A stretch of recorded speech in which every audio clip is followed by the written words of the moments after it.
Nu ką, įrašinėjau. Šiaip, kaip suprantu, mes čia trumpai jau pasišnekėjom, tai aš gerai girdžiuos, gerai mataus, nėra jokių strigimų, viskas tvarkoja, ne? Taip, viskas gerai. Super, gerai. Tai gerą vakarą tiems, kas prisijungia, tiems, kas žiūrėsit įrašą, irgi sveikinuos ir nežinau, kokių jūs šiaip lūkesčių turite. Čia kiekvienas esantis, klausantis, mano lūkestis yra labai paprastas, kad gerai praleidžiam laiką. Tiesiog truputėlį gal pasiedukuojam. Vienas kitas klausimas, manau, visi tą sveikatos raštingumo temą. Kas tikrai toks atrodo lyg ir ant bangos dalykas, tuo pačiu irgi, nu vis tiek, kadangi ir tų coachingo sesijų sveikatos turiu nemažai ir tikrai daug laiko skiriu mokytis, nu matau, kad gan stipriai nesigaudo šiaip chebra dalykuose. Nenoriu to pasakyti, kad aš čia kažkoks guru esu, ne, ta prasme, man mokytis, bet tiesiog noriu iškart padėkoti visiems, kurie klausot už tą pasitikėjimą, kad prisijungėt, kad čia esat, kad klausot ir kad vis tiek vasaros vakarą ne kur nors pležė ten su puslė alaus leidžia, to būna čia, edukuojatės. Tai iš esmės, ką norėčiau pasakyti, įspėt, tai tas angliškai žodis yra disclaimer, ne? Kad lietuviškai nežinau, kaip jis geriausiai verstųsi, gal ir būtų įspėjimas, kad aš nesu gydytojas ir aš negaliu kai kurių dalykų, ką galbūt bus tokių klausimų, ten diagnozuoti, rekomenduoti, patart, gal kažkokios labai specifikos. Ta prasme, viską prisimat savo riziką, jeigu tokie dalykai bus. Iš esmės, aš esu žmogus, kuris daug metų edukuojasi šitoj temai. Nepaisant to, kad čia buvo ir nemažai metų, kad kitoj srity praleidau, man visada lydėjo vis tiek gilinimas į tai, tiesiog širdies ar sielos balsas, kaip pavadinsi, vis laikų uždėjo, kad čia yra mano tema. Aš žiauriai džiaugiuosi grįžęs ir jau visai ir gerai įsivažiavęs. Tai iš esmės, jo. Šį vakar bus edukacija, ne kažkokios griežtos rekomendacijos ar kažkaip kitaip. Iš esmės gal trumpą dar įvadą padarysiu, ką aš dabar darau šiuo metu. Tai jau užsiminiau, kad sveikatos coachingas, health and wellness coaching, jeigu taip tiksliau, tai tas wellness lietuviškai nėra, atrodo, gero apibrėžimo. Tai daugiau būtų toks holistinis požiūris į sveikatą. Vadinasi, kad mes ne tik fizinę sveikatą rūpinamės, bet lygiai taip pat ir emocinę, protinę, dvasinę ir yra žymiai daugiau sudedamųjų dalių. Tai prasme, kad reikia, turbūt, kad galutiniam taške tikrai gerai sveikai jaustis, reikia ir finansais pasirūpinti, reikia ir laisvalaikiu, ir santykiais pasirūpinti. Daug yra tų sudedamųjų tai holistiniai sveikatai. Tai tiesiog ir stengiuosi taip plačiau truputėlį paimti. Taip pasižiūrėjau, iš tikrųjų, tų tokių health coachų nelabai Lietuvoje yra. Jeigu techniškai, tai ta mokykla, kurią aš pasibaigiau, tai esam 2 tik tai. Ir tas vienas bičas, tas kitas, mačiau, kad kažkoks kvepals pardavinėja kažką, tai tikriausiai nedirba šito darbo, tai gali būti, kad esu vienas. Nežinau. Šiaip yra ir kita veikla, kur aš tiesiog direktoriauju įmonėj, nes faktas, kad iš to dar aš čia negyvenu, bet vieną dieną norėčiau, bet bus matyti. Tas backgroundas yra mano toksai, kad treneriu dirbau. Kaip skaičiuosim? Jeigu skaičiuosim, kad aktyviai, tai apie 8 metus, jeigu toks su pasyviais momentais, tai turbūt jau būtų galima skaičiuoti 13 metų.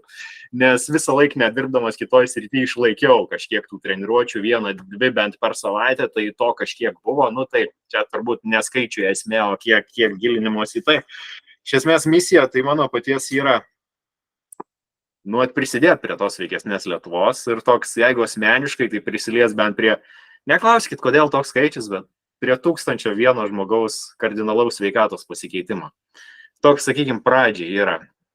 Tikslas motyvuoja, įkvepia šokti iš lovos ryte, tai žodžiu. Norisi edukuoti, einu šitų kelių. Fun fact irgi gal įvesiu į temą, kad studijuosiu dar nuo rugsėjo gyvensenos medicinos programą sveikatos mokslų universitete. Tai toks amžinas studentas, bet ir noris į tai lyst kuo giliau. Iš esmės, manau, to įvado tiek. Greičiausiai, kas daugiau sekat, tam postų skaitot, nesat pastebėję, kad, turbūt tad jaučias kažkiek to altruizmo, ne? Tikrai daug tų postų rašau, kažkaip net nebūna, kad tikiuosi labai daug naudos už tai kažkokios gauti, aišku, fainai, kai ten vienas kitas klientas atsiranda, ar ten kontribysėkėjas, ar kažkas tokio. Tai iš esmės noriu tik pasakyti tai, kad jeigu patiks tai, ką aš čia šiandien kalbu, Jeigu vėliau irgi būtų faina turėti tokias sesijas, klausimų, atsakymų, kažkas apie sveikatą, apie ilgamžiškumą, tai prisijunkit prie sekėjų, ta prasme 3 eurai į mėnesį ir tokius laivus, būtent su sekėjais pasidarysim ir dažniau. Tai būna ten ir daugiau turinio, bet žodžiu, tiesiog, jeigu yra noras, mane pasaportinsit, savo padėsit, irgi skleisim kartu gerą tą edukaciją, tą fainą misiją. Iš esmės, tas Contribui atsirado dar ir dėl to, kad šiaip pats Facebookas, kur pagrindė reiškios, jisai užknisa. Iš tikrųjų, čia taip, sakau, tokiam kontekste dabar, ta prasme, visi ten tie algoritmai, gali būti, kad, nežinau, ten skyriau postų įrašyti ten 2 valandas, ten ieškau mokslinių straipsnių, ten pagrindimas, bet kažkas nesutinka su tą nuomonę, tiesiog, nežinau, tupai, netupai ir ten, sakykime, keli žmonės atkrenta kaip followeriai ir natūraliai iškart nerodo, normaliam kiekiui žmonių. Dėl ko aš kartais ten po postais parašau, kad ten ar palaikinkit, ar pasidalinkit, nes, tas leidžia būtent skleistis tai misijai, nes tiesiog, tu nežinai, kas ką pagalvos. Tai iš esmės tiesiog nėra labai dėkinga platforma tam tokiam rašymui ir turiu minčių, kad truputėlį perkelinėt kitur. Tas Contribui, sakau, dėl to paties irgi atsirado. Žodžiu, bus matyti kaip ten kas, bet nežinau, jaučiu įvadą tokį padariau ir galėsim važiuoti prie klausimų. Tai kadangi sekėjai šiaip yra 9 užrašę, tai aš turbūt pradėsiu nuo pirmo sekėjų klausimo, tada varom prie jūsų, kažkas pasiklausėt ir taip po vieną ir važiuojam. Tinka toks variantas? Gerai. Tai taip, aš tiesiog nesu kažkaip čia labai analizavęs, kas čia yra parašyta, tai tiesiog bandysiu taip iš eigos natūraliai, kaip kas. Tai pirmas tas klausimas užrašytas sekėjai buvo, ar gali pasidalinti meditacijos praktiką, kokią pats naudoji. Visai aktualu ir meditacinės temos ir tam pačiam klausime, ar švarus protas tiesiogiai siejasi su sveikata? Labai siejasi švarus protas su sveikata ir ta meditacija, jinai tikrai labai stipriai padeda. Aš pats tikrai jau pakankamai nemažai metų tą praktikuoju nuosekliai. Dabar jeigu kasdien, tai virš 700 dienų jau yra, kad kasdien tą darau, 700 šiam kelios bus. Tai žodžiu, virš 2 metų nesu praleidęs nė dienos ir jaučiu, kad tas tikrai žiauriai daug prideda tos proto ramybės, kas tikrai atsiliepia sveikatai. Kaip aš tą darau, tai žiauriai stupid simple. Ta prasme, atsisėdžiu ant šiknos, užmerkiu akis ir susitelkiu į kvėpavimą. Būna, kad truputėlį dar tuo metu pavizualizuoju, link kokios ateities aš noriu judėti, kokiu žmogum noriu būti, tą viziją tiesiog įsivaizduoju. Bet iš esmės viskas daugiau mažiau kvėpavimas. Būna, kad kartais susitelkiu į kūno dalis, tarkim, arba nuo pėdos iki galvos praeinu, nuo galvos iki pėdų. Bet iš principo, yra tiesiog pasėdėjimas, pakvėpavimas, užsimerkus, bent 5 minutės, dažniau apie 10. Bet iš esmės skaitau 5 minutės ir man jau dienos čekas, aš jaučiu, kad vidinės ramybės tas dadėjo. Šiaip gal čia dar truputį noriu tokį momentą dadėti ir jis, manau, toks visam kontekste ir jis to gali jums kilt klausimų. Jeigu taip žiūrėt, tas pagrindinės sveikatos sudedamasias dalis, tai pagal skirtingus šaltinius, bet sakykime, pastaruoju metu į ką literatūrą labai remės, kad yra 6 dalykai, ko vertėtų gyvenime pasirūpinti, kad mes sveiki būtume. Tai miegas, maistas, judėjimas, tai čia turbūt visiems viskas aišku, ne dėl to. 4 būtų streso valdymas, su kuo dabar turbūt šitas klausimas labai stipriai ir susijęs, nes tikrai meditacija labai tam padeda ir tikrai daug mokslinių tyrimų tą sako. 5 sudedamoji būtų substancijų visokie vartojimai. Ta prasme, ar yra kažkokių priklausomybinių elementų, ta prasme, ten tiek su to pačiu maistu, ten rūkymas, alkoholis ir kažkokios kitos substancijos. Ir 6 sudedamoji būtų santykiai. Kas, nežinau, tikėta, netikėta, bet santykiai turi žiauriai daug įtakos mūsų sveikatai. Net jeigu paimt, pavyzdžiui, Harvardo pačią ilgiausią istoriškai studiją, ta prasme, ilgiausiai vykstanti studija pasaulyje, tęsiasi ir šiuo metu, jinai būtent yra apie visą tą ilgamžiškumą ir tenais bent šiai dienai, nu, ar kažkas keisis. Yra padaryta išvada, kad santykiai dadeda daugiausiai mūsų sveikatai. Tai, tarsi, ir tam ilgamžiškumui. Tai, nu, nežinau. Nu, tarsi, patys žinot, kokie hormoniniai kokteiliai turbūt būna pykstantis su antra pusė. Tai, nu, tas tikrai arba patrumpina, arba pailgina. Tai va. Tai turbūt taip su pirmu klausimu. Antra, leidžiu jums pasireikšti, kas kokį turit, užduokit. Nu, jūs te. Aš galiu. Gal tu praktikuoji arba turi kažkokių rekomendacijų, norėčiau pradėti kvėpavimo, kažkokius daryti seansus. Žinau, kad deguonies, kaip ten jie vadinasi, deguonies kažkokie, kur būna įkvėpi, iškvėpi, sulaikai ir streso valdymai šitie labai, kiek girdėjau, padeda, bet Wim Hofo esu bandžius. Bet aišku, po vieno karto nelabai kažką gali suprasti, reikėtų daryti kažkiek nuosekliai, bet ką tu pats įdomu darai, ar kažką praktikuoji iš tų ir gal turi rekomendacijų? Jo, iš tikrųjų, jo, buvo čia klausimas ir toliau apie kvėpavimą ir gerai, tada anksčiau paimsim jį. Šiaip yra tokia labai gera knyga Kvėpavimas, James Nestor, yra ir audiotekoje, aš klausiau audio variantą, nu ten daug visokių dalykų papasako ir iš fiziologijos, ir iš istorinių tokių momentų, ir tų technikų, praktikų visokiausių. Labai fainas reikalas, bet aš skaitau, kad nu, čia tikrai galima giliai nert, bet taip sakykime, paprastai besisveikatinantiems turbūt reikėtų bent 2 rūšių kvėpavimo pratimus turėti omeny. Tai vienas iš jų, manau, ir būtų tai, ką tu Juste užsiminei, būtent tas Wim Hofo kvėpavimas, jisai yra toks labiau suaktyvinantis.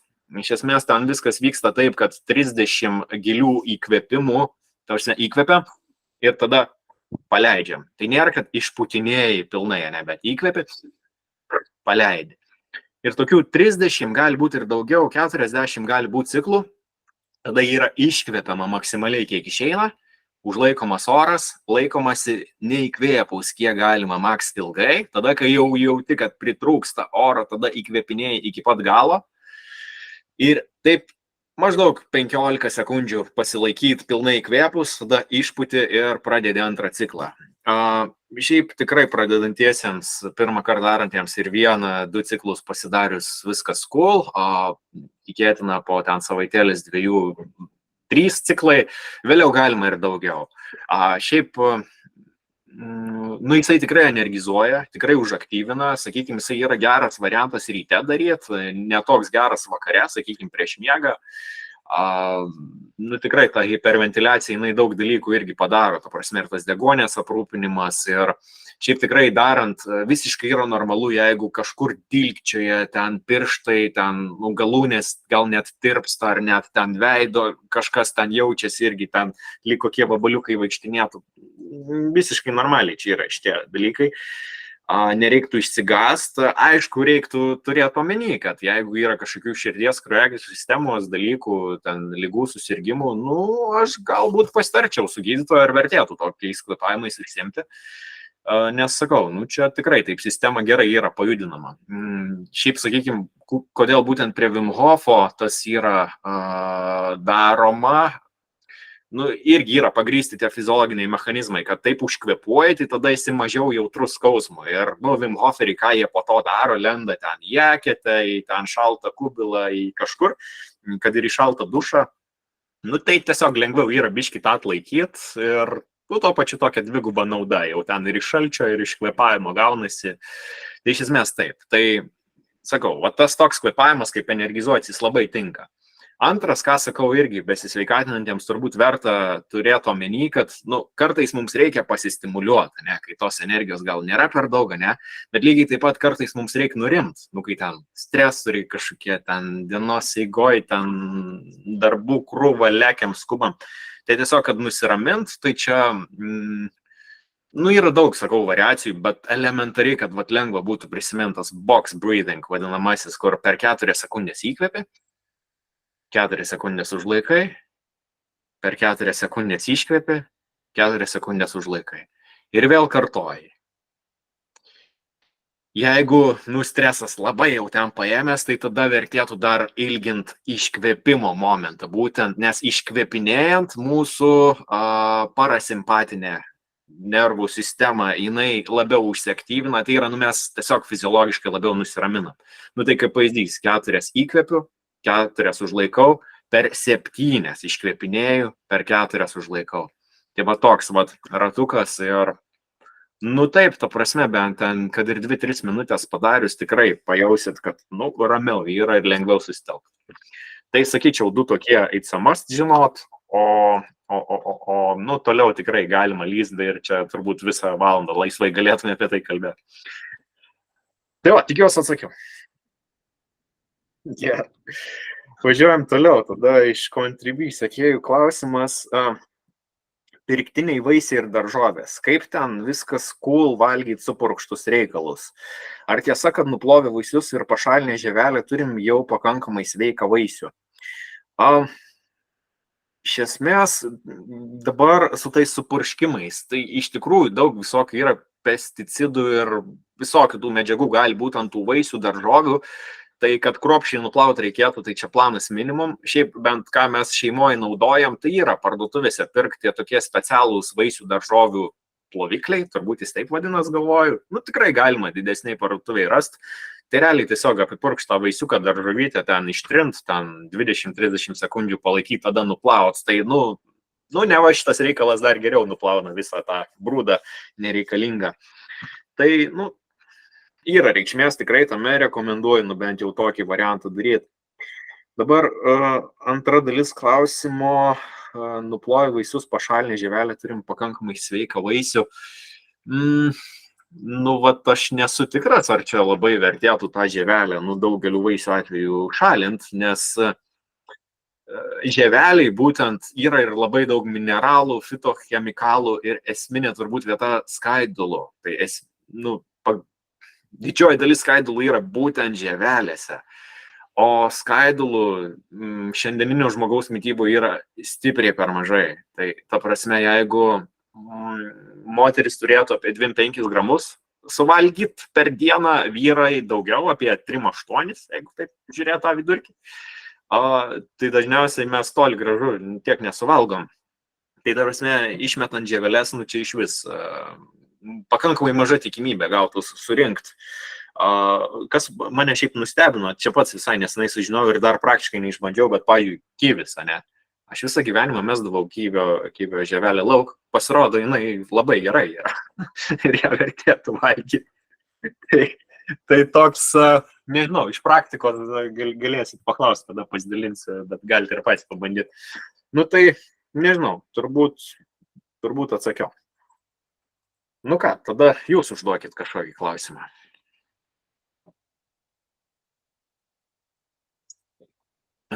Dorai, matau keli ranką, tai atsimutink, klausk. Pirmą klausimą atsakinėdamas paminėjai substancijas. Tai mano substancija yra kava. Kaip būtų galima minimizuoti kavos neigiamus poveikius ir galbūt kuo būtų ją galima pakeisti? Mano klausimas. Okay. Gerai, čia irgi yra žiauriai daug tyrimų padaryta, labai daug kontroversiškų ir į vienus vartus, ir į kitus vartus, ir tiesiog, kai jau tokios temos būna, tai geriausia turbūt žiūrėti į meta-analizės, kur jau taip daugiau tyrimų paima ir surezimuoja. Tai iš esmės galiu tokius pagrindinius dalykus suvardinti, kad jinai pati iš savęs dažnu atveju, kai ten nėra irgi ten, pavyzdžiui, širdies, ten spaudimo dalykų, kažkokių labai vieną ir net iki 2 kartų per dieną yra viskas ok. Esminė vieta, kada mes ją vartojam. Nes čia kur būna feilai padaromi. Labai dažnai žmonės ryte atsikėliau iškart kavos, nes, atmerkt akim, kas yra, labai prastas stimulas sistemai, nes, mes turim natūraliai atsibust tam, kad ta energija užsikurtų, o ne, iš dirbtinių šaltinių. Tai iš esmės 1,5–2 valandas po atsikėlimo nereikėtų gerti kavos.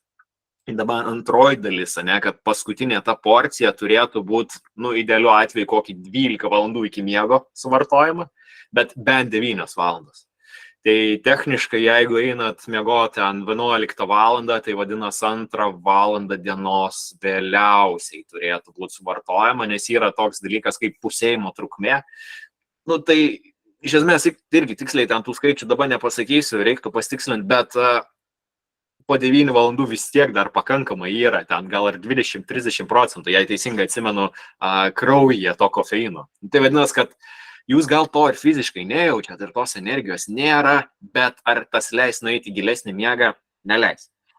Tai jeigu jaučiat, kad čia yra trukdys ir kad ypač kažkokie net priklausomybių dalykai yra, tai tikrai tos alternatyvos gali būti, ta prasme, tiek ten ta pati kava be kofeino, žalia arbata,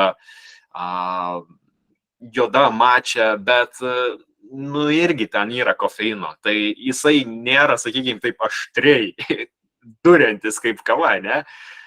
Reikėtų irgi atsižvelgti pakankamai panašiai, kad tos 9 valandos bent jau būtų iki miego, tai tada tikėtina nesuknisit. Ja. Ar Dorai, galiu čia kažkur praplėsti, ar iš esmės atsakyti? Čia į kurią dalį atsakinėjai dabar? Kaip neigiamų poveikius minimizuota, ne? Jo.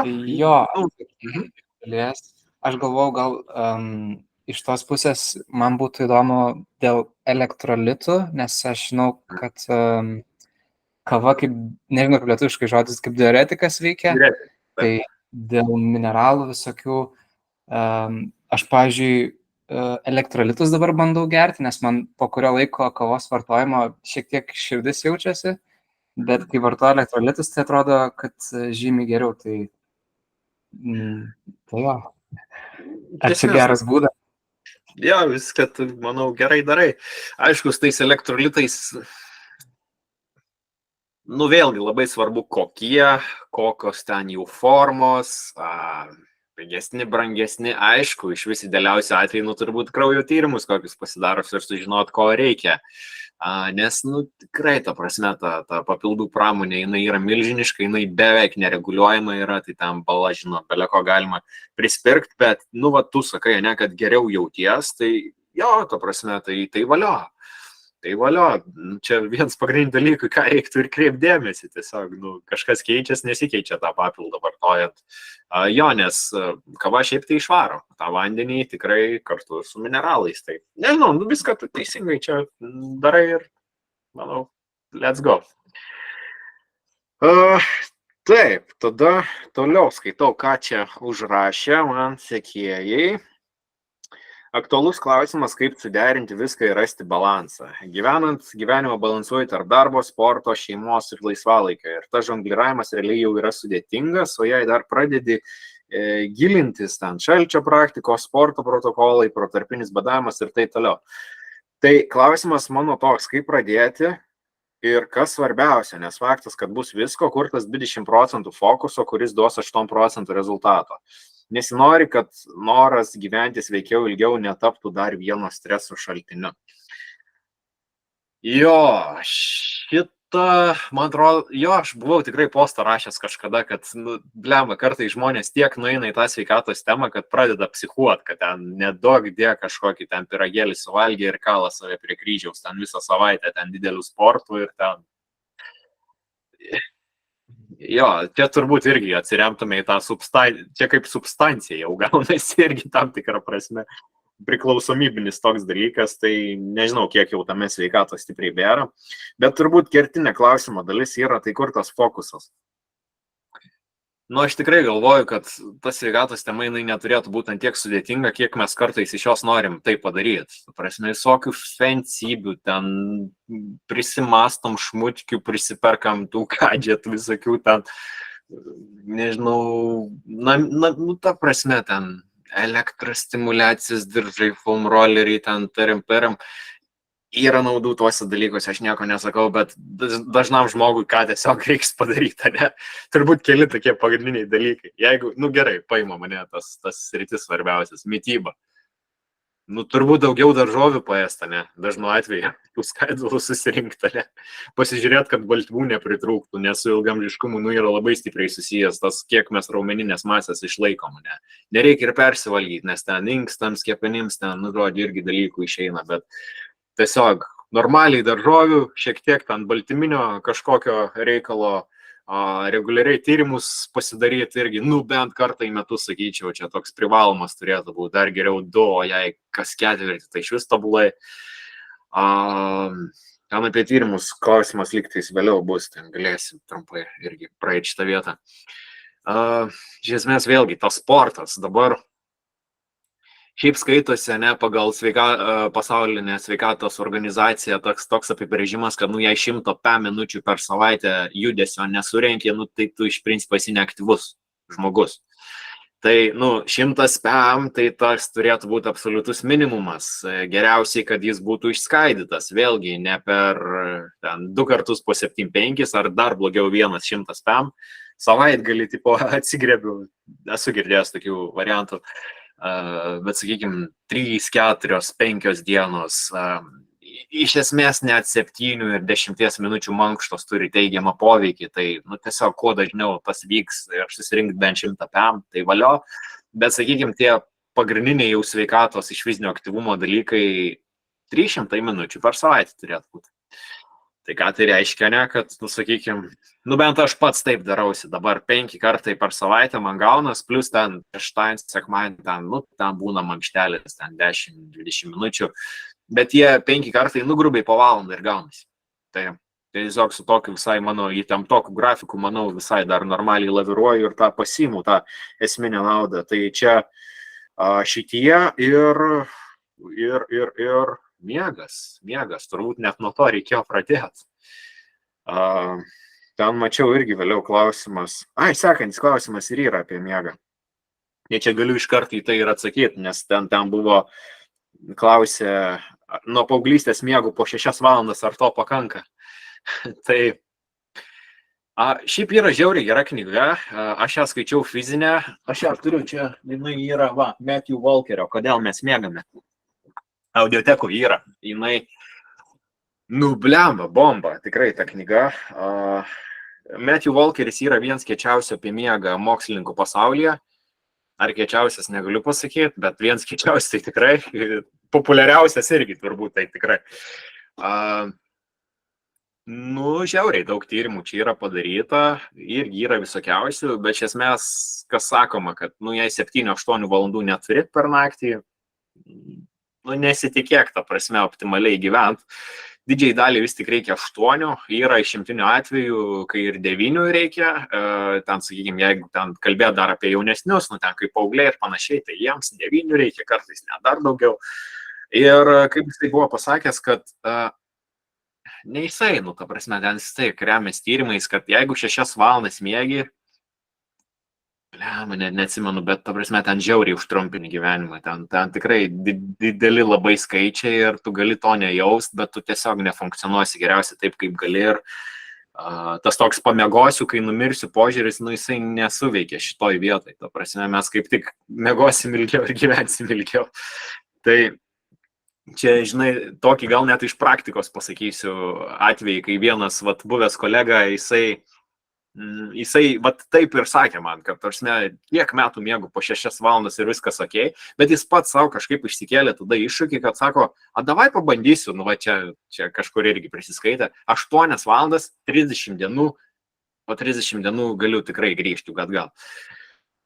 Ir jis po tų 30 dienų negrįžo atgal, nes sako, aš nesuprantu, kaip koks antras varikliukas tenais įsikūręs visiškai kitaip tos smegenys dirba. Pradžioj tipo ne, bet ten į galą mėnesį, sako, taip stipriai jautėsi, kad, sako, tikrai nori taip visą likusį laiką turbūt ir miegot. Tai, nu tai va, tai sakyčiau, fokusas būtų bent šitos 3 sudedamasios dalys - miego, mitybos ir judėjimo. Tos 3 įgyvendinam, tai man atrodo jau čia tas 8% yra, o toliau jau, nu, fancy tokie dalykai ir, nu jo, čia esmė. Gerai, Juste kėlė į ranką, tai turbūt klausimas iš tavęs, ne? Nu, man jau nėra labai aktualu, bet atsimenu, kol vaikutį auginau, tai tikrai nebūdavo 8 valandų. Būdavo kartais 5, kartais 6, bet pavyzdžiui, o kaip su tuo kompensavimu dienos metu, jeigu, pavyzdžiui, tada miegi 2 valandas dieną ir per visą parą gaunasi 8. Nes geriau būtų 8, užmigai ir atsikėliai, be jokių atsigulų. Ką tyrimai sako, kad nepavyks dienos metu atkompensuoti tos nakties, sakykime, taip iki galo nepavyks. Kažkiek pavyks, kažkiek. Tiesiog dienos metu nebus dažnu atveju tokio į gilų miegą įėjimo, kas šiaip reikšmingas dalykas yra, nes vis tik yra tas gilus, negilus miegas, yra tas REM miegas vadinamasis, kur ten greitai akys juda. Tai iš esmės to REM miego ir gilaus miego turėtų taip labai grubiai po 25% iš visos miego trukmės sudaryti. Tai iš principo nutrumpini čia, dienos metu turbūt nelabai atsimsi, kažkiek, ta prasme, efektą jausis. Tai aš atsimenu šitą knygą, kai skaičiau Matthew Walkerio, tai kaip tik mes turėjom pirmagimį savo, mažiukas buvo, ir aš atsimenu, ten žmonai sakau, tu kokia gera, bet tu dabar neskaityk kol kas jos, nes vėliava prisiskaitai, kaip reikia mėgoti ir kiek ten to pagrindimo yra ir toks dar labiau iš to pradėti stresuoti, kad neišeina. O su mažais vaikais natūraliai, tas neišeina, ir yra toks etapas, ir faktas, kad kažkiek sustrumpinam toj vietoj, bet gal pasilginsim kitose vietose, kaip ten santykių, gerų emocijų ir taip toliau. Tai, viskas turi savo kainą. Galvoju dar liktais dėl to miegojimo dienos metu, ką galiu pasakyti, tie power napai. Jie labai gerą refreshą padaro. Esu postą irgi tikrai rašęs apie tai, kad bent pagal tą NASO's didelį tyrimą buvo, kas nustatyta, kad jeigu iki 26 minučių pamiegi, tai nenuklimsti ir jau kad ir tą mažą roželį gilaus miego ir, žiauriai gerai atsirefreshini. Ir aš labai dažnu atveju, dienos metu stengiuosi šitą padaryti, nes jaučiu, kad čia aš ne tik, kad nepraknisu laiko, bet aš sutaupau, nes protas žymiai geriau dirba ir aš nešudėliauju po kažin kokius ten darbukus nereikia, toks prioritetų žymiai geriau išsidėlioja, tada atrodo. Tai tas vertas reikalas, bet sakau, ne per ilgai. O kaip paskui vakare nebūna sunku? Šitas irgi turėtų ne per vėlai vakarą būti. Dabar tik bandau prisiminti, kiek laiko iki to miego. Man atrodo, bent 6 valandas. Galiu klysti šitoj vietoj, tikrai reiktų pasitikslinti. Bet, kuo anksčiau dienoje. Šiaip, sumatęs tikrai pagrindimo, kad maždaug 6-7 valandos po kelimosi laiko, kad dar iki tada optimalu. Tai ten 6 atsikėlus, turbūt 1 dar ten snustelėjus tas 26 minutės. Ir žodžiu su vaiku, kaip vaikai, pietų miego. Toksai. Tai va. Gerai, važiuojam toliau. Čia klausimas buvo toksai. Apie įpročių keitimą iš savo patirties, bet ne iš citatų, kas tikrai veikia, ką paturbinti reikia ir panašiai. Įpročiai iš praktikos. Čia man labai svarbi tai yra tema. Čia iš esmės sveikato coachingo tose sesijose mes su klientais bent taip ilgainiui procese būtinai dirbam. Man apskritai tas sveikatos coachingas yra vienas toks kertinių dalykų, kad iš tikrųjų pakeisti įpročius. Ne tai, kad aš ten sėdžiu ir aiškinu, kaip aš čia dabar toks edukuoju, tai ten labai ne taip viskas vyksta, ten daugiau viskas per klausimus ir tam tikras technikas. Ir einam per tą įpročių prizmę, daugiau per darbą su žmogaus vidiniais resursais. Ir aš visada stengiuosi su žmonėm pereiti per tokius bazinius dalykus, tos pamatinius dalykus, aš taip juos vadinu, kad išsiaiškinti visų pirma žmogaus vertybės, žmogaus stiprybės, žmogaus viziją į ateitį. Ir kai šitie dalykai yra pakankamai aiškus, tai žymiai didesnė tikimybė, kad tie tikslai ir po to tais tiklais lipdyti įpročiai, kad jie suveiks, kad mes jų nenusimesim tiesiog ten kažkokioms kliūtims pradėjus atsirast. Nes turbūt labai lengva, taip tiesiog užsihypinus išsikelt tikslą, suformuoti kažkokius, pradėti formuoti įpročius aplink tai ir tiesiog neturėti gilaus pagrindimo savo, kodėl tą reikia daryti. Tai žodžiu, einam visą laiką per tą tokią prizmę ir įpročių temų yra begalė dalykų. Tai prasme, ten ir iš mokslinės prizmės labai daug, bet tiesiog jeigu taip supaprastintai, aš čia šitoj vietoj galiu rekomenduoti knygą Atominiai įpročiai. Irgi yra audiotekoje. Ta prasme, ten toks, net ir iš to mokslo, toks žiauriai geras konspektas padarytas. Ta prasme, aš manau, kad ten yra kokį 7% esmės apie visą šitą temą. Tai yra toj knygutėje. Žiauriai rekomenduoju. Tai kad tiesiog dabar taip iškart pasakyti pačiam, kas iš praktikos labai suveikia, ateina toks vienas dalykas į galvą. Jis yra vadinamas grandinės metodu. Tai kai aš jau nusprendžiu kažkokį įprotį savo, ugdytis, aš pasidarau tokį, kaip kalendoriuką. Tiesiog susirašau užrašiniai datas. Pavyzdžiui, šiandien yra Liepos 4 ir tarkim, šiandien kažką ten, prieš miegą ten pradedu kažkokią rutiną kuri pagerins miegą. Ir aš tiesiog žymiuos 4, 5, 6 ir taip susirašau ten, sakykime, bent 30 dienų į priekį. Šiaip dažnu atveju daugiau, ten tokį turiu šabloną, tai ten gaunas 6 savaitės. Ja. Ir tiesiog, jeigu aš tą vakarą padariau tą, ką suplanavau, aš užbraukiu iksiuką. Kitą vakarą padariau, užbraukiu iksiuką. Kas įvyksta? 2 iksiukai, tai vadinasi jau šiokia tokia grandinė įpročių jau jinai yra.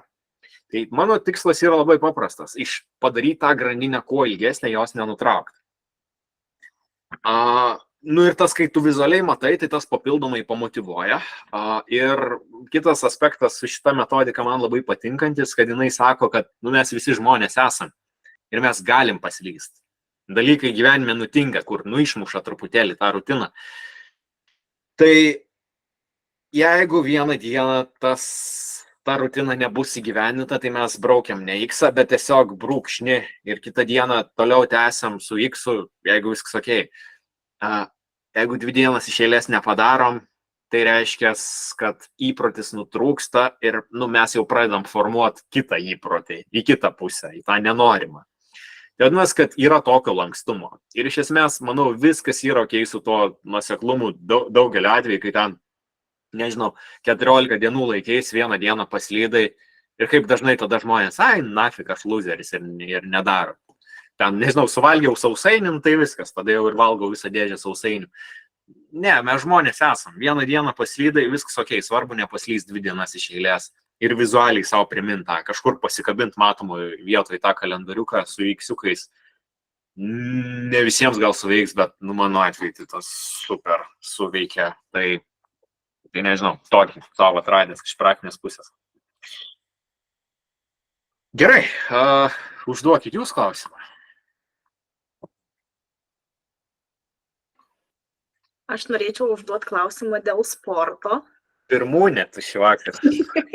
Aš prisirašęs klausimų. O, ten mačiau dar vienas, kažkas buvo komentaruose. Tai gerai, tu užduok ir po to tą paskaitysi. Žodžiu, kiek žinau, vieni mėgsta sportuoti rytais, kiti vakarais. Man pačiai tai labiau patinka vakarais. Bet yra kažkaip fiziologiškai, kad, aišku, gal mankštos tada skiriasi sportas pats, bet kaip geriau yra ryte ar vakare? Čia irgi yra individualumo tikrai tame. Aš, pavyzdžiui, beveik visą gyvenimą sportuodavau vakarais, bet pastaruosius kokius 3 metus gal kažkur, gal 4 esu persimetęs rytai sportuoti. Bandžiau ir dienos vidury, šiek tiek, bet vėl sugrąžinau į rytą. Keletas svarbių aspektų. Jeigu sportuojama vakare ir treniruotė yra intensyvi, ten intervalinė, ten hipertrofinė, ten kažkas, kur tikrai ten jau pumpuoji. Būtų gerai, kad iki miego 3-4 valandos būtų. Nes kitaip, ta prasme, simpatinė sistema užaktyvinta, vadinasi, yra tikrai ir daug hormonų, ten adrenalino, visko sukasi, tas taip greit paprastai nenurimsta. Ir tas turi įtakos miego ciklams irgi.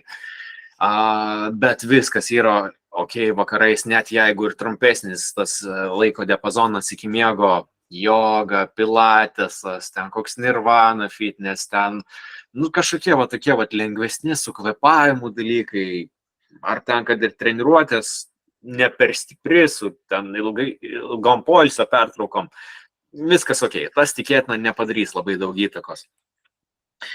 Su rytais dabar vėlgi, nu jeigu mes čia kalbam apie sveiką žmogų, ne, tai būtų labai gerai atsikėlus irgi iškart nešokt į visą tą režimą, vėlgi kaip kokios treniruotės, bet nežinau, jeigu paimsim, nu ką dažniausiai žmonės, jeigu tai pasižiūrėta ne statistika Lietuvoje, tai numeris 1 yra sporto salė, vis tiek. Ten antroje vietoje bėgimas gaunas, ten po to ten dviračiai, plaukimas, ten, nu kažkaip taip dėliojasi, ne. Nu be žodžių, daugiausiai žmonių eina į salę. Tai aš labai rekomenduočiau, nu kad apie valandą praeitų nuo atsikėlimo, iki kol mes pradedam geležį rimčiau, ten kilnuot, pumpuot. Tiesiog, nu po nakties truputėlį yra išsivaikščię skysčiai, nu va, pavyzdžiui, slanksteliai, ne. Tai kad truputėlį atsistotų į savo vietas ir, sakykime, tos apkrovos, va, pavyzdžiui, stuburui, sąnariams, kad biški mažiau būtų, kad spėtų viskas geriau susitepti, taip, nu, va, taip supaprastintai pavadinsiu. Jo, tai, nu, yra tikrai panašumas to pačiu bėgimu, nu, nes, tarsi bėgant, mes savo kūną veikia maždaug 3x jėga negu mūsų kūno svoris, nu, dėl gravitacijos. Tai jeigu žmogus sveri 7, tai įsivaizduoja, kad vienu žingsnių, tiesiog vienai koja apie 210 kg jėgos gali pareiti. Tuo prasme, tai čia irgi reikia būti pasiruošus, irgi geriau biški susitepti, ar dar, jeigu jau iš karto atsikėlus tenka tą daryti, nu, tai bent jau labai gerą apšilimą pasidaryti ir susitepti tos sąnarius. Jo, nu čia galėtume turbūt kiekvieną sportą atskirai kapstyti, bet tiesiog manau esmę atsakiau. Bet, pavyzdžiui, dviratis ryte yra neblogai. Nu, Dviratis, neskubant, nei kalną kažkur. Jo, tas yra vadinamai, nežinau kaip čia lietuviškai išvers būtų, weight bearing activities ir non-weight bearing activities. Tai dviratis, plaukimas labiau įeitų į šitą kategoriją. Nu, mes netysiam savo kūno iš paskos, nu, mes raumenų jėga tiesiog tą darom. Tai jo, tai tas žymiai mažiau įtakos turės šitam dalykui, ką aš ką tik papasakau. Tai aišku, tas net leidžia nuo ten apšilimo kažkokio ekstra ir labai gerai vis tiek būtų ta valanda, bet jeigu neišeina, tai tas, nu nežinau, ar labai pagadins reikalus. Čia, nu bent nemačiau tokios literatūros. Ok. Gerai, taip, sakiau, atsakysiu, kas ten komentaruose per klausimas. Ką Vilma klausia, ką galvojate apie vaistažoles ir maisto papildus? Labai čia reiktų iš tikrųjų plėsti, vėlgi, kokios vaistažolės, kokie maisto papildai, žiauriai plati tema. Aš užsiminiau, kad ta maisto papildų pramonė, jinai nelabai reguliuojama yra. Tai ten labai dažnai būna tokie net anekdotiniai kiekiai, nežinau, ten matai piliuliai, kad ten turėtų būti ten kažkokios medžiagos 100 mg, bet ten gali būti ir 1 mg. Farmacininkams dažnai būna čekas, jei jos kažkiek ten yra. Tie patikrinimai nevyksta taip jau dažnai, tai vėlgi individualu. Dažnai tie geri papildai daugiau kainuos, bet irgi ne visada. Žodžiu, čia turbūt reiktų imti kažkokius pavienius, reikia, nereikia, vėlgi individualiai, nu žiauriai stipriai skiriamės. Užsiminiau, kad labai tyrimus pasidarius tie dalykai iškėja, tai žodžiu. Tai nežinau, jeigu Vilma galėsi dar patikslinti, ar turėsi kažkokių konkretesnių gal pavyzdžių, nu tai manau galėsim dar prasiplėsti truputėlį. Ok, taip. Dabar, Juste, gal truputėlį tavo... Aš šitą temą turėjau klausimą, tai labai gražiai susijungtų. Gerai. Dėl pačio kolageno. Nu, aš kiek atsimenu, labai buvo, gal ir dabar yra ant bangos pats kolagenas ir turiu pažįstamų, kam skambina ir siūlo, nu, ir kaina, aišku, jų yra labai tokia, bet mes, kol dabar mokinamės masažą, mediciniškai taip sako, kad sąnariams geriausia, kas yra vanduo ir fizinis aktyvumas. Nu, faktas. Jo, o tas kolagenas, ar tu kažkiek susidūręs esi, gal pats vartoji, ar aš tai kažkaip esu, netikiu šituo. Ok, šiaip kolagenas jo pakankamai gerai ištirtas, yra geras daiktas, šiaip bendraja prasme, jeigu mes imam kažkokį gerą brandą ir žmogui vertėtų, dažniausiai mes kolageno iš maisto nesusirenkam, dažniausiai. Jis tikrai padeda, ta prasme, ir tiem patiems sąnariam, odos būklė, plaukų, nagų. Esu vartojęs, iš tikrųjų žiemą, gal tas 3 tokias dėžutės ten, tais milteliais ten suvariau į save, šiaip bent ant odos sausumo jautėsi, tikrai jautėsi, kad geriau.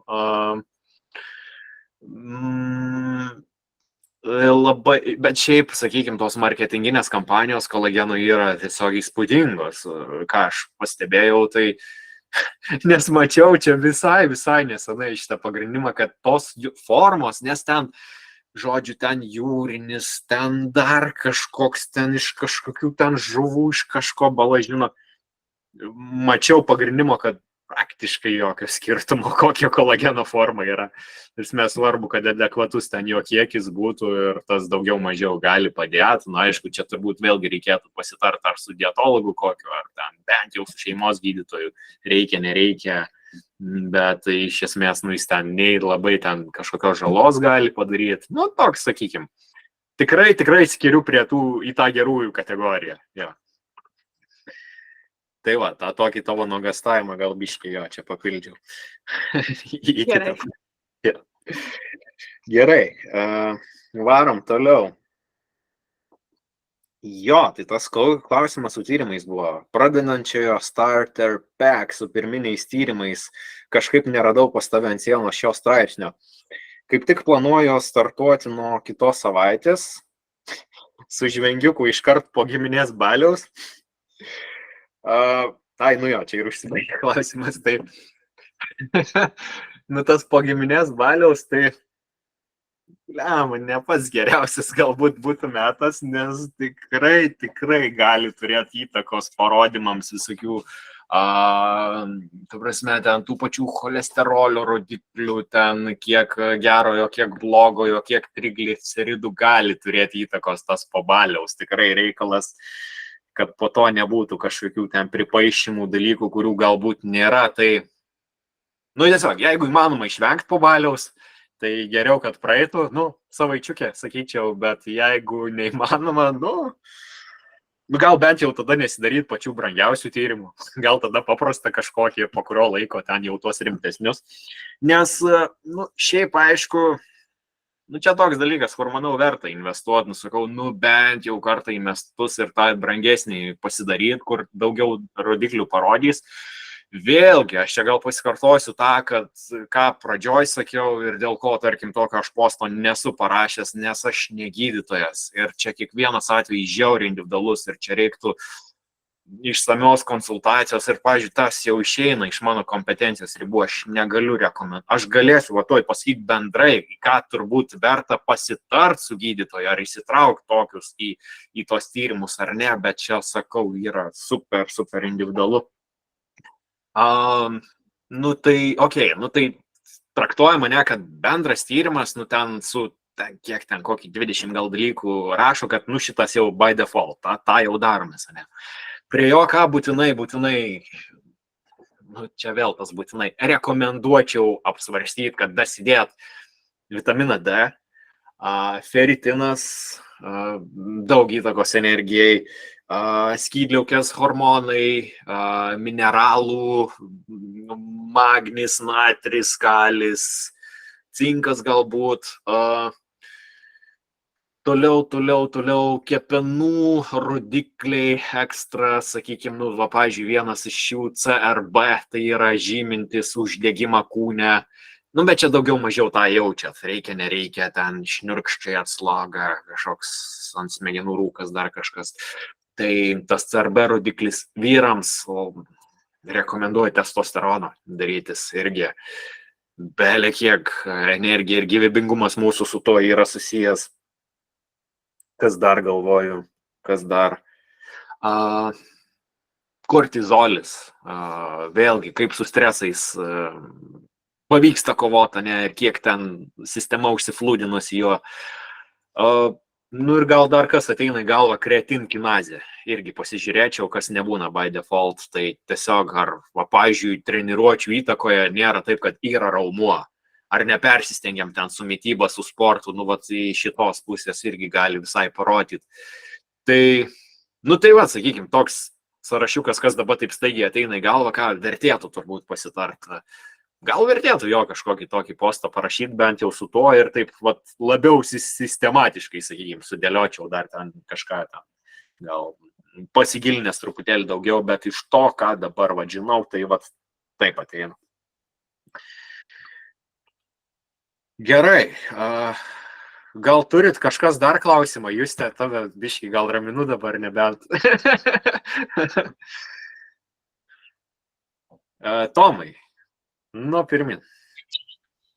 Šalto dušo instrukcija.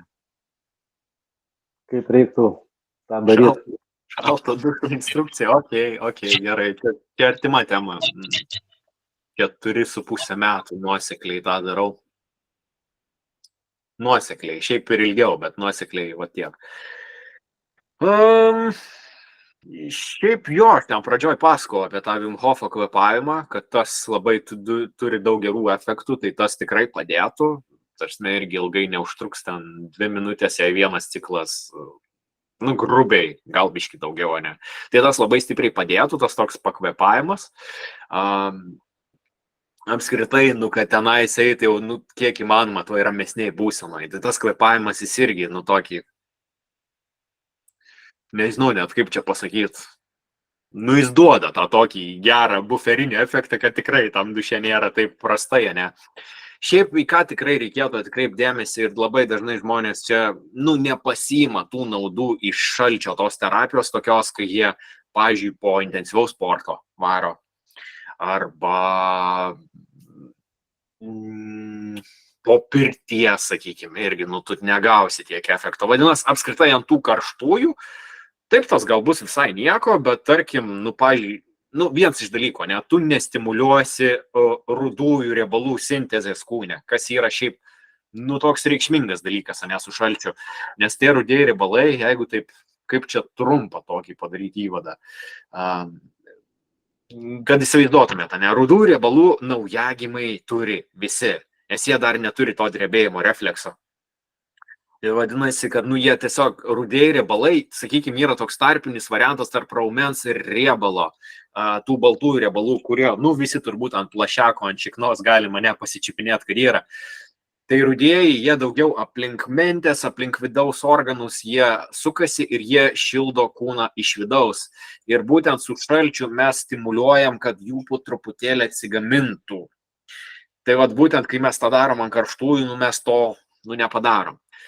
O jeigu, nu, mes ant šalto tą ir darom, nebent tik pakvėpavę, tai rudųjų riebalų tas turėjimas kūne jis yra labai stipriai koreliuoja su imuninė sistema. Ta prasme, geresnė jos funkcija, su greitesnė medžiagų apykaita. Tai vadinasi, kad net ir poilsio būsenoje mes, nu, geriau tą riebalinį audinį deginam. Nu, vadinasi, greičiau medžiagų apykaita sukasi. Tai, nu, tai va, sakyčiau, nepersistengti ir nepersikaitinti prieš einant, toks tikrai dalykas, į ką atkreipdėmėsi. Kvėpavimas, ramiai, neskubant. Nusiteikimas irgi yra, sakyčiau, vienas pagrindinių dalykų, nes kažkaip žmonės, man tikrai nekart yra sakę, nu, tai tu čia daug metų darai, tai tau jau turbūt nešalta. Blemba, ne. Ta prasme, kaip man buvo šalta pirmąją dieną, taip man ir dabar fucking šalta yra. Tarsi, čia nieks nesikeičia, nu, čia tiesiog tokia yra fiziologija. Kas keičiasi, kad protas jau yra, nu, labiau adaptuotas šitam ir aš kiekvieną kartą lipdamas, aš žinau, kad bus žopa, aš žinau, kad bus nemalonu, kad bus sunku, kad aš vos pasileisiu ten kokį šaltą dušą ar ten lipsiu į akitę, kad aš pirmą minutę ten, nu, kančia bus, aš norėsiu maut lauk. Tai va čia esminė vieta atlaikyti tą minutę. Čia vėlgi, jeigu mes kalbam apie sveiką žmogų, nes nesveikam, nu, čia irgi galima išsiplėsti, bet turbūt gal net nereiktų to daryti. Jo, tai vadinasi, kad nusiteiki, kad maždaug minutė bus ne kažką, o po to praeina ir taip lyg net šilta pasidaro ir kažkaip gerai. Šiaip pats Wim Hofas sako, kad realiai per 2 minutės pabuvimą, kaip pilnai apsemta, nežinau kaip su dušu, nemačiau net ir tyrimų, gal ilgiau reikėtų, per 2 minutės tu pasiimi jau tą pagrindinį efektą, ką reikia pasimti. O daugiau, tai ten jau būna tos kieno kiaušiai didesni varžybos. Tai nematau gal ten problemų su 3-4 minutėm, bet tikrai matydavau, pavyzdžiui, ir Vilniuje, ir Kaune, patsukai ten po 14 minučių, jie visi ten dreba kalatojas, bet lemai kokie kiaušiai mano dideli. Tai čia nereikia varžybų daryti iš sveikatos, tai vat gal taip pasakysiu. Tai tokie pagrindiniai būtų tokios rekomendacijos. O tai šaltas dušas, paskui jeigu šiltas, kontrastas kažkoks gaunasi, čia gerai. Kontrastas turi savo naudų irgi, tikrai verta, tu prasme žymiai geriau negu tiesiog šiltas. Aš geriau atvirkščiai daryčiau, kad ta nauda didesnė būtų, kad šiltas, nusiprausi ir tada jau tiesiog pasiimi tą efektėlį ir varai. Nebent tu tą darai vėliau į vakarą ir vėlgi, kad nebūtų šoko, to stresiuko tokio sistemai, tai tada užbaig šiltu ir taip greičiau atsipalaiduoji, atsileidi, suaktyvini parasimpatinę nervų sistemą. Va taip. Ačiū. Gerai, taip, kas čia dar liko, kiek čia tų klausimų? 1, 2. Čia tik 2 ir beliko. Tai va, kažkiek buvai lyg užsiminęs apie budizmo temą.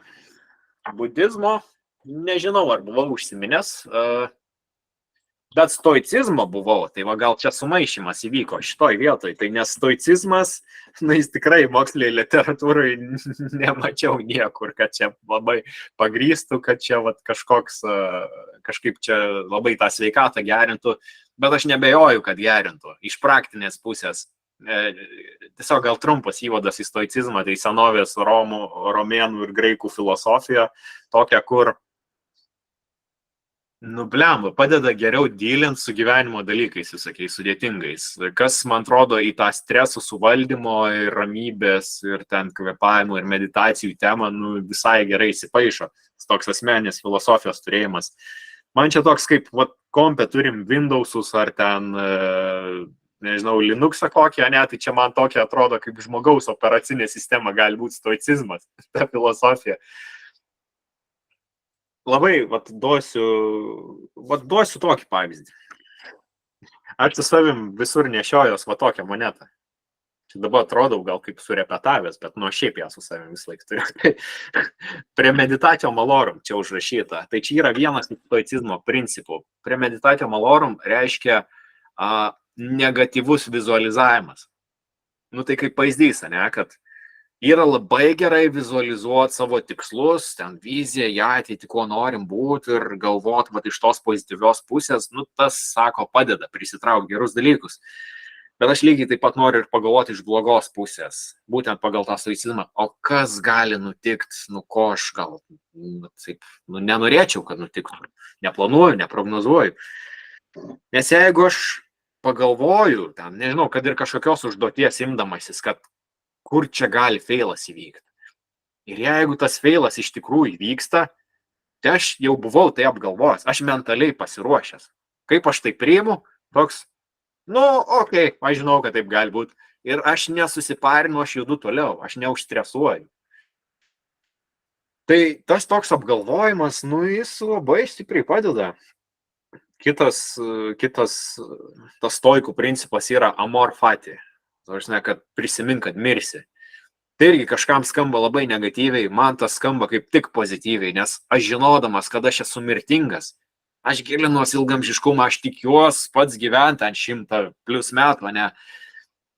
Bet net jeigu taip nebus, aš noriu, kad ir tas šiandieninis gyvenimas, jisai būtų vertas to laiko, kad jis būtų dėkingas, geras, kad aš šiandien būčiau kažką faino padaręs ir kad prisimenu, kad mirsiu ir tai įgalina tiesiog, nu, netidėlioti ilgai dalykų, kurie man yra svarbus.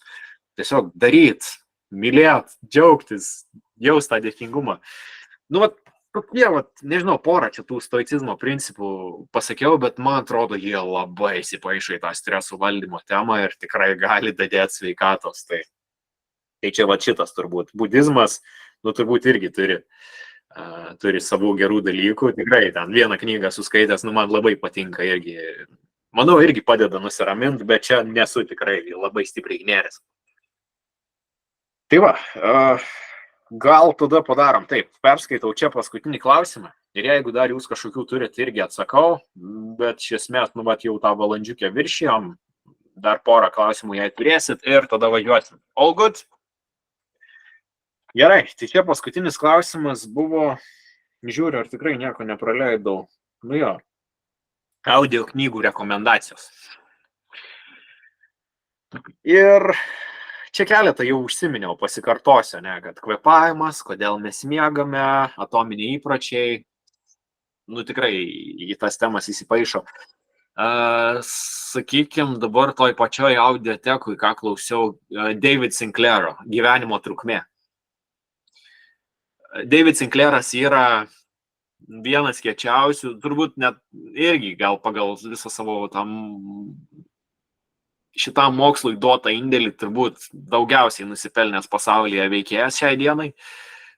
Jam ten irgi plus kažkiek metų atrodo, ta prasme, kaip 28 kokių, tai jau turbūt kažką galima iš to įtart, kad veikia šitie ilgamžiškumo dalykai. Žiauriai gera knyga, nėra labai paprasta, yra tikrai techninių tokių dalykų paprastam klausytojui, bet, žiauriai gera. Kas dar? Čia turiu irgi Tony Robbinso gyvybės jėga. Tonis Robbinsas, jisai toli gražu nėra sveikatos specialistas, jis kažkiek apie tai kalba, bet man ir patiko, kad čia šitą knygą, ne jisai pats, jis daugiau sudėlioja viską, bet daug sveikatos ekspertų buvo pasikviesta ir ta prasme, šita knyga tai nuraus stogą, ta prasme, galvojant apie ateitį, nes ten viskas sukas, ta prasme, jau kokios, sakykime, laboratorijos yra vystomos technologijos, ten kiek tokie dalykai, kaip ten kamienės ląstelės, kiek gali padėti lygų problemų išspręsti, ta prasme, kosmonautika kažkokia ten. Kam va tas toks futurizmas įdomus, tai žiauriai šitą rekomenduoju. Ir kas dar ateina į galvą, tai labai lengva šita knyga bus, tuo pačiu žiauriai įdomiai parašyta, labai geras įgarsinimas audiotekoje, kažkaip man čia gal nežinau jų kokių promo kažkom čia reikia pasidaryti. Bet žodžiu, aš pats ten klausau, man patinka, aš rekomenduoju. Ta knyga vadinasi Žarnyno žalumynai. Tai kas yra, vis daugiau įrodoma, kad imuniteto didžioji dalis yra realiai žarnyne ir nuo to, kaip mes valgom, kaip mes rūpiname žarnynų, žiauriai daug dalykų priklauso. Ta prasme, šiaip jau yra sakoma, kad žarnyne bakterijų yra daugiau negu mes savo kūne ląstelių turim. Ir tada, iš to kyla toks klausimas, tai kas čia ką valdom iš tikrųjų? Ar nėra, kad iš ten daug dalykų eina? Ir ta prasme, ten su tokiais šmaikščiais pavyzdžiais, taip humoristiškai, taip vaizdžiai, oh my god, ta prasme, va šitą tikrai visiškai nesudėtingai, irgi rekomenduoju. Tai va, čia toks, man atrodo, visai gerai pabaigai tos rekomendacijos. Tai va. Gerai, jeigu turit kažkokių klausimų, tai dar 1-2 atsakyčiau ir manau, kad varom tada įsėtis, tebūnė taip.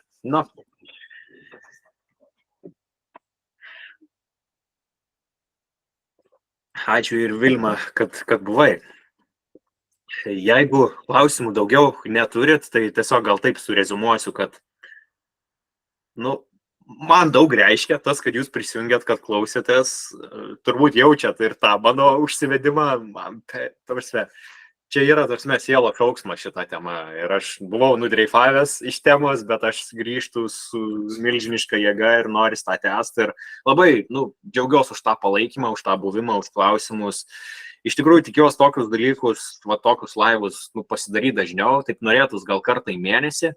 Šiaip, turiu sumanimą, kad tiems kontribui sekėjams tą daryti. Tai, jeigu jaučiat, kad čia buvo naudos, Nu, sakau, hebra, 3 eurai ir tikrai dažniau pasidarysim tą, prijungsiu į visą tą reikalą. Tai būčiau dėkingas, padėtumėt vystytis projektui, nežinau, tiesiog širdingai ačiū, jeigu prisijungsit.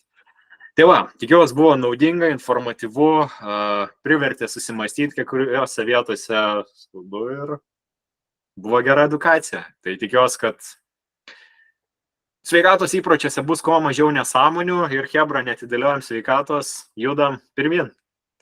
Gražaus vakaro tada visiems. Ir iki pasimatymo. Iki. Ačiū, iki.